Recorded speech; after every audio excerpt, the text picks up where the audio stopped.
In fact, it is a great pleasure for Andhra Bank to be a part of this program.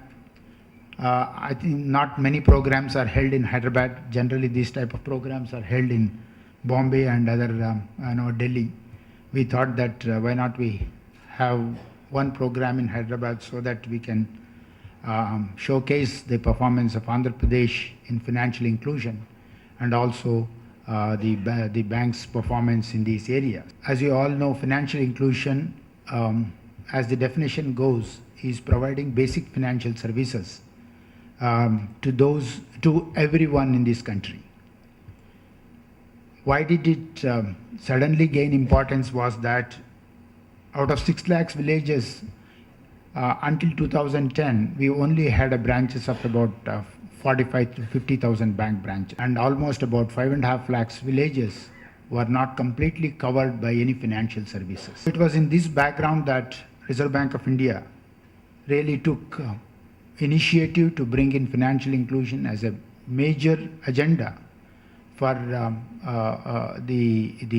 for achieving the inclusive growth.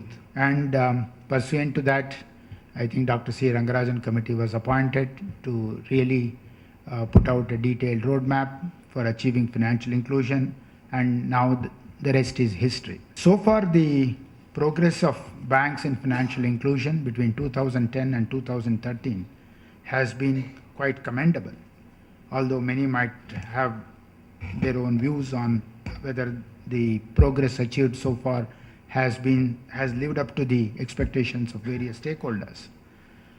Banks were actually asked to prepare a financial inclusion plan for the 3 years commencing from 2010 to 2013.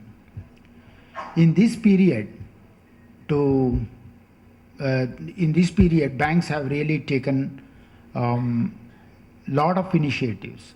One, to expand the coverage of the banking channels, and another to bring in those who are not covered by financial inclusion into the banking fold. To give you some statistics as to how the banks have fared in this, the banking connectivity, which was around 67,694 in 2010, has gone up to 2,11,234 villages in 2012. That means it's almost about a threefold increase in the connectivity to various villages. Similarly, the banking correspondence, which was the main channel that banks have used to reach out to these people, increased from almost 34,530 in 2010 to 1,52,328 in 2012. I think this has been a phenomenal increase, given the fact that in the initial years, banks had to really perfect this model. And then over a period of time, I think between 2011 and 12, there has been a very significant increase in the coverage of villages. In the same period, banks started opening no-frill accounts, which we now call basic savings bank accounts, and which has gone up to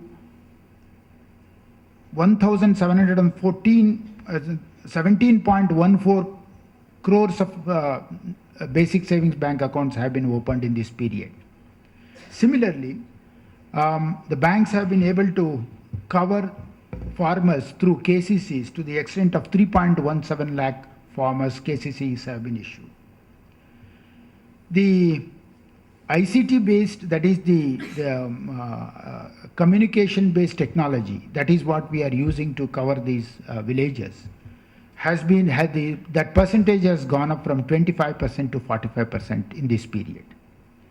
If you look at the business that banks have been able to mobilize in this period, the deposits in this basic savings bank account, which was about 5,500 crores in 2010, has actually gone up to 17,008 crores in December 2012. So in this period of 2010 to 2013, the banks have made phenomenal progress, but yet if you look at the uncovered villages, I think it is still about more than 50% of the villages have not been covered through the financial services, have not been covered by financial services.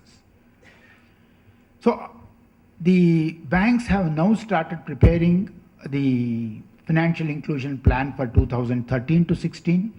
In the first phase between 2010 and 13, banks were mandated to cover all villages up to 2000 population, and now we have been we have in the 2013-16 plan, we have taken up all villages including less than 2000 population in all these villages. So I am sure that this and the direct benefit transfers that is been launched by Government of India will go together, will complement each other in achieving financial inclusion.